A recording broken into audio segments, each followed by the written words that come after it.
ఎందుకంటే ఒక రైతు విత్తనాలు వేసినప్పుడు ప్రభు దానిలో జీవాన్ని ఉజ్జీవింపజేస్తాడు. చూడండి, ఆకుమల్లికి విత్తనాలు వేసినప్పుడు రైతు ఏమైనా చూస్తాడా? అది వేరు ఎలా వస్తుందో, దాని ఆకులు ఎలా వస్తాయో ఆ రైతుకి తెలియదు. అంటే అది ప్రభు కృప ద్వారా మాత్రమే అది పెరుగుతూ ఉంది. మనలో కూడా పరిశుద్ధత అనేది దేవుని కృప ద్వారా మాత్రమే అది ఉంటుంది. అందుకని మనం పరిశుద్ధులుగా పరిపూర్ణంగా ఉండాలంటే దేవుని యొక్క సహాయం కూడా మనకి కావాలి అని ప్రతి ఒక్కరిని కూడా గమనించవలసిన వారిగా మనం చూస్తూ ఉన్నాం. అందుకని చూడండి, ఇక్కడ మనం గమనించినట్లయితే ఆ బబులోను దేశంలో చెరకపోయినప్పుడు దానియేలు రాజు చెప్తున్నాడు, నేను తినే ఆహారం తిను, నేను తాగే పానీయాలు తాగు అంటే ఆ దానియేలు ఏమాత్రం కూడా ఒప్పుకోలేకపోయిన వాళ్ళు. అంటే దానియేలు పాపానికి దూరంగా ఉన్నాడు. కాబట్టి అందుకనే బబులోను యొక్క సామ్రాజ్యంలో అందరికన్నా జ్ఞానవంతుడిగా దేవుడు దానియేలుని చేశారు ప్రియమైన వాళ్ళు. ఎందుకని పాపమును ఏమాత్రం కూడా తన యొక్క హృదయంలోనికి తీసుకురాలి. అతను పరిశుద్ధుడిగా ఉన్నాడు కనుక ఉన్నతమైన స్థితిలో దానియేలు దేవుడు ఉంచాడు. అంటే మన జీవితాల్లో కూడా మనము కూడా దేవుని భయంతో పరిశుద్ధతో ఉన్నామంటే దేవుడు కూడా మనల్ని ఉన్నతమైన స్థితిలో ఉంచుతాడు. అందుకని దానియేలుని ఉన్నతమైన స్థితిలో ఉంచడానికి కారణం ఏంటి? అతడు పరిశుద్ధుడిగా ఉన్నట్టు మనం. అంటే మనము కూడా ఉన్నతమైన స్థితిలో ఉండాలంటే మనం కూడా ఎలా ఉండాలి? పరిశుద్ధంతో ఉండాలి. ఒకవేళ ఎవరైనా పాపానికి మనల్ని ప్రేరేపించినప్పుడు కూడా ఆ పాప ఆలోచన మనలోనికి కానివ్వకూడదు ప్రేమైన వాళ్ళ. రాజే తనతో భోజేయమన్నప్పుడు కూడా దానియేలు నేను ఏమాత్రం కూడా ఈ పక్కన కూర్చుని నీతో అయితే నువ్వు తినే ఆహారం నేను తినను, నువ్వు తాగే ద్రాక్షరసం నేను తాగను అని ఎప్పుడైతే అతను తీర్మానం చేసుకున్నాడో ఆ దానియేలు ఉన్నతమైన స్థితిలో దేవుడు ఉంచాడు అనే విషయానికి మనం చూస్తూ ఉన్నాం. అని ఇక్కడ దేవుడి యొక్క వాక్య భాగంలో మనం గమనించినట్లయితే ప్రకటన గ్రంథము 22వ అధ్యాయము ఇక్కడ ఆయన అంటున్నాడు, పరిశుద్ధుడు ఇంకనూ పరిశుద్ధుడుగానే ఉండలేము అని ఆయన మాట్లాడుతూ ఉన్నాడు. అంటే ఇక్కడ మనం గమనించినట్లయితే పరిశుద్ధుడు ఇంకా ఎలా ఉన్నాడంట? పరిశుద్ధుడుగానే ఉండలేము. పరిశుద్ధతలో సంపూర్ణత అగువారు కాదు, పరిశుద్ధాత్మను పొందగలిగినట్టుగా మనం చూస్తున్నది. ఎందుకంటే అన్నిటికన్నా అర్థులు కలదు కానీ పరిశుద్ధతకు అర్థం లేదు అనే విషయాన్ని మనం చూస్తూ ఉన్నాం. ఇంకా పరిశుద్ధత ఇంకా పరిశుద్ధులుగా పరిపూర్ణంగా మనం ఎలా ఉండాలి? సాగిపోవాలని లేఖన భాగంలో మనం చూస్తూ ఉన్నాం. అంటే పరిశుద్ధత ఎక్కడ ప్రారంభమవుతుందో తెలుసా ప్రియా సహోదరి సహోదరుడా? అసలు పరిశుద్ధత అనేది ఎక్కడ ప్రారంభమవుతుంది? ఎక్కడ ప్రారంభమవుతుంది? ఎవరికైనా ఆలోచన ఉందా? ఎక్కడ? ప్రార్థన అనేది ఒక 80% రైట్, తర్వాత మనం చూద్దాం. కానీ అసలు పరిశుద్ధత అనేది ఎక్కడ ప్రారంభమవుతుంది?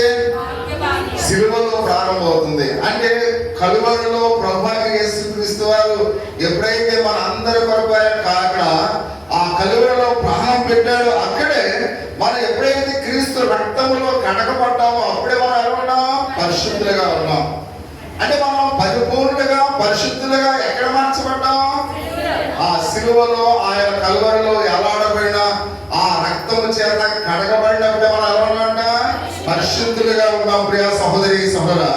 రెండవది పరిశుద్ధ గ్రంథం మనల్ని పరిశుద్ధులుగా చేస్తుంది. రెండవది ఏం చేస్తుంది? పరిశుద్ధ గ్రంథము. ఎప్పుడైతే నువ్వు వాక్యాన్ని చదువుతూ ఉన్నావో, వాక్యానుసారమైన జీవితాన్ని ఎప్పుడైతే నువ్వు అవలంబిస్తూ ఉన్నావో అప్పుడు మనల్ని ఆ పరిశుద్ధ గ్రంథం మనం ఏం చేస్తుందంట? పరిశుద్ధులుగా చేస్తుంది. అంటే ఒకటి, క్రీస్తు రక్తముతో కడగబడినప్పుడు మనం పరిశుద్ధులుగా ఉన్నాం.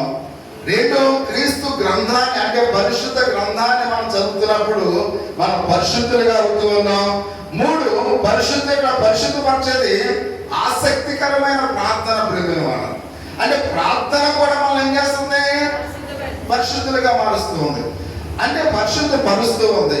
అందుకనే ఇక్కడ మనం చూస్తున్నాం క్రీస్తు రక్తము, దేవుని వాక్యము, మనము ఆసక్తికరమైన ప్రార్థన ప్రతి ఒక్కరిని కూడా గమనించాలి. ఇవన్నీ కూడా మనల్ని పరిశుద్ధతలో ఏం చేస్తున్నాయి? పరిపూర్ణంగా చేస్తూ ఉన్నాయి. అందుకనే ప్రియ సహోదరి సోదర, పరిశుద్ధత లేకుండా ఎవరు కూడా దేవుని చూడలేరు అనే విషయాన్ని మనం గమనించాలి. పరిశుద్ధత లేకపోతే మనం ఎవరం కూడా దేవుని చూడలేం. అంటే మనము క్రీస్తు రక్తములో కడగబడాలి, పరిశుద్ధ గ్రంథాన్ని మనం చదవాలి, ఆసక్తికరమైన ప్రార్థన చేయాలి. అప్పుడే మనము పరిశుద్ధతలో పరిపూర్ణంగా ఉంటాం. విషయానికి మనం చూస్తున్నాం. దేవుని రాజ్యంలో ఒకవేళ పరిశుద్ధులుగా లేకపోతే మనం ప్రవేశించమనే విషయాన్ని కూడా మనం గమనించాలి. అంటే రాకడలో మనం కొనుక్కోబడాలంటే కాబట్టి పరిశుద్ధతలో దేవుని భయంతో మనం సంపూర్ణంగా జీవించాలి. అంటే పరలోక రాజ్యానికి చేరాలంటే మనం ఎలా ఉండాలంట? పరిపూర్ణంగా ఉండాలి. దేవుని భయంతో మనము దీవించవలసిన వారిగా మనం చూస్తూ ఉన్నాం. రెండవదిగా ప్రేమలో పరిపూర్ణత కలిగి ఉండాలి. రెండవ మాట ఏంటి?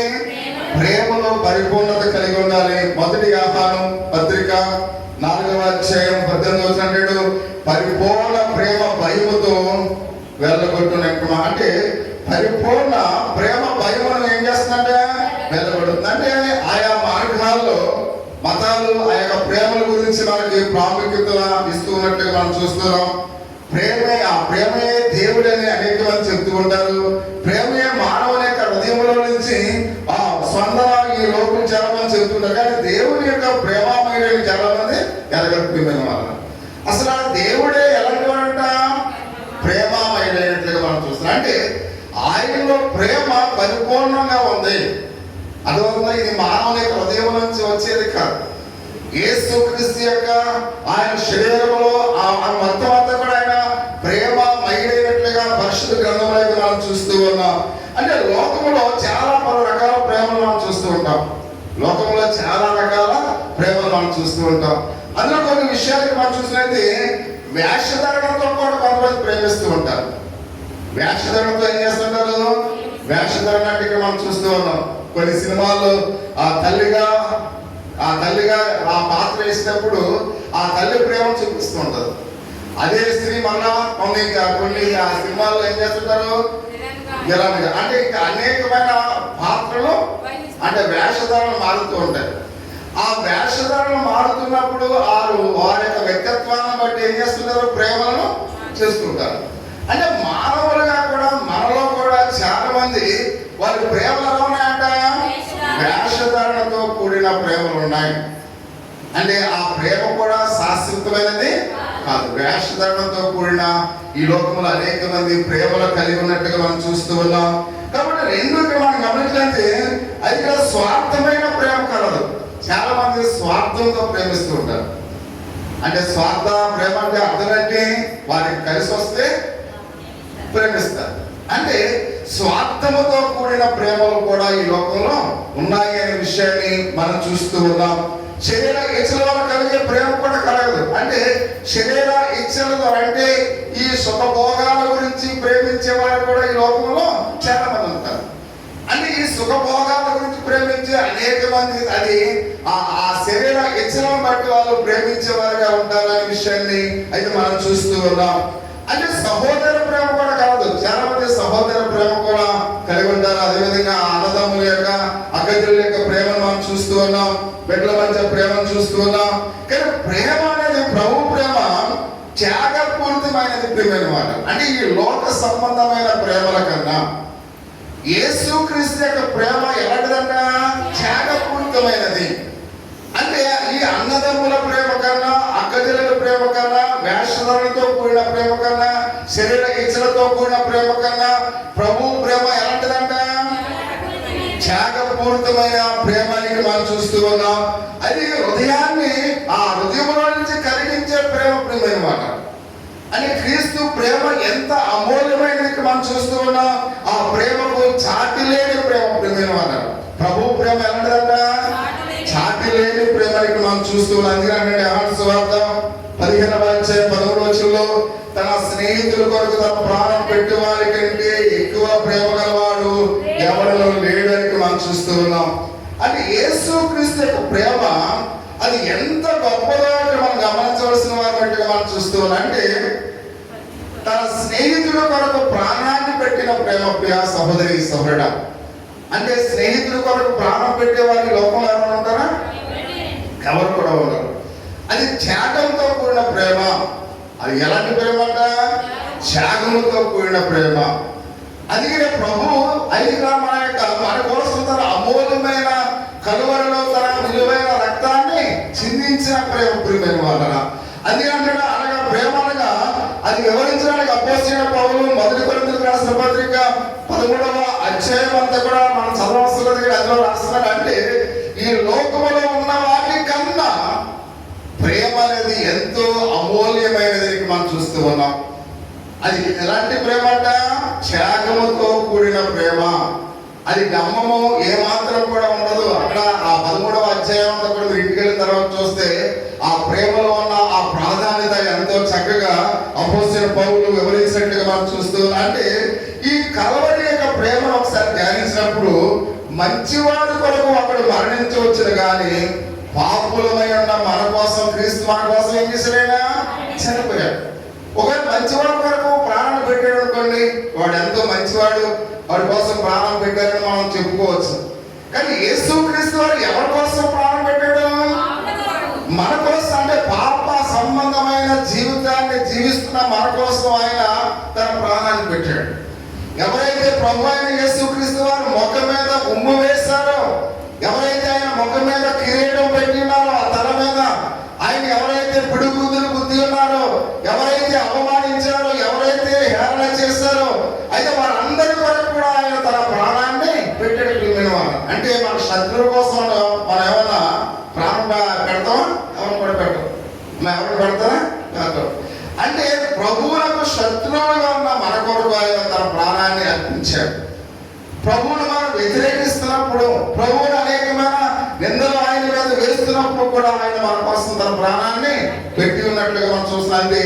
ఆయన ప్రేమలో ఏమి లేదు, స్వార్థం లేదు. ప్రేమైన మాట ఏమాత్రము కూడా ఆయన ప్రేమ ఎంతో విలువైన ప్రేమను ఆయన కలిగి ఉన్నట్లుగా మనం చూస్తూ ఉన్నాం. అందుకని నీవు పూర్ణ హృదయముతోను, నీ పూర్ణ ఆత్మతోను, నీ పూర్ణ వివేకముతోను, నీ పూర్ణ బలముతోను నీ దేవుడు ప్రభువుని ప్రేమించాలని ప్రధానమైన ఆజ్ఞ మనకు ఇచ్చారు. అంటే మనం ఒక క్రైస్తవుడు ఎలాంటి ప్రేమ కలిగి ఉండాలి, క్రైస్తవ విశ్వాసులు ఎలాంటి అనుభవాన్ని కలిగి ఉండాలని దేవునికి వాక్య భాగం మనం చూస్తూ ఉన్నాం. అది కొత్త నిబంధన అంతా కూడా ప్రేమ కలిగి ఉంది. ప్రియమైన సహోదరి సహోదరుడా, అందుకే మనం చూస్తున్న ఒకవైపు మనము దేవుడిని ప్రేమింపాలని చెప్తున్నాడు, మరోవైపు సహోదరి సహోదరుని కూడా మనం ఏం చేయాలి? ప్రేమించాలి. అంటే క్రీస్తులో మనం ఏ విధంగా ప్రేమిస్తూ ఉన్నామో మన తోబుట్టును కూడా మనము ప్రేమించాలి, మా అన్నదమ్ములను కూడా మనము ప్రేమించాలి, మన తల్లిదండ్రులను కూడా మనం ప్రేమించాలి, మన తల్లిని కూడా మనము అంటే క్రీస్తుని ఎలా ప్రేమించామో అలాగనే మన సహోదరి సహోదరులను కూడా మనము అలాగనే ప్రేమించాలి అని ఇక్కడ మనం చూస్తున్నాం. ఆనాడు ఒకసారి లేవీలో వెళ్ళిపోతూ ఉన్నాడు. అంత మాత్రం కాకుండా యాజకుడు వెళ్ళిపోతూ ఉన్నాడు. ఆ యొక్క చూసినైతే అందులో ఒకడు కొట్టబడి ఉన్నాడు. అతను ఏమాత్రం కూడా ఒక సామాన్యుగా అతను ఎవరు కూడా పట్టించుకుంటలేదు. దొంగల చేత కొట్టబడిన అతను చూసి లేవీడు వెళ్ళిపోతూ ఉన్నాడు, యాజకుడు వెళ్ళిపోతూ ఉన్నాడు. కానీ అతడు పడి ఉన్న చోట ఎవరు చూసి అతను పరామర్శించారు? ఒక సమరయుడు పరామర్శించాడు. అంటే ఈ లేవీడు ఎవరు? దేవుని ప్రేమించేవాడు. ఈ యాజకుడు ఎవరు? దేవుని ప్రేమించేవాడు. అంటే వీళ్ళు దేవుడు ప్రేమిస్తున్నారు కానీ తన సహోదరి సహోదరులను ప్రేమించడం లేదు. చాలా మంది క్రైస్తవులు ఈ రోజు కూడా వాళ్ళు ఎంతో భక్తితో ఆయన ఆరాధిస్తూ ఉన్నారు. కానీ వాళ్ళ అన్న అంటే వాడికి పడదు, వాడి చెల్లి అంటే వాడికి పడదు, వాళ్ళ తోడుగుడ్లు అంటే వాడికి పడదు, వాడి తల్లి అంటే పడదు. కాబట్టి ఎలాంటి మనస్తత్వాలు కలిగి ఉన్న వారు నేను క్రీస్తును ప్రేమిస్తున్నానంటే అది కుదరదు. ప్రియమైన మాట అంటే నువ్వు క్రీస్తుని ఎలా ప్రేమిస్తూ ఉన్నావో నీ పక్కవారిని కూడా అలాగే ప్రేమించు. క్రీస్తును నువ్వు ఎలా ప్రేమిస్తూ ఉన్నావో నీ ఇంట్లో ఉన్న వాడిని కూడా అలా ప్రేమించు. అది నిజమైన కల్మషము లేని ప్రేమ. ప్రియమైన మాట స్వార్థము లేని ప్రేమ. కాబట్టి ఎలాంటి ప్రేమ మనం కలిగి ఉండాలి, ప్రతి క్రైస్తవుడు కూడా కలిగి ఉండాలి. మేము యేసయ్యను నమ్ముకున్నామంటే సరిపోదు. మేము యేసుక్రీస్తుని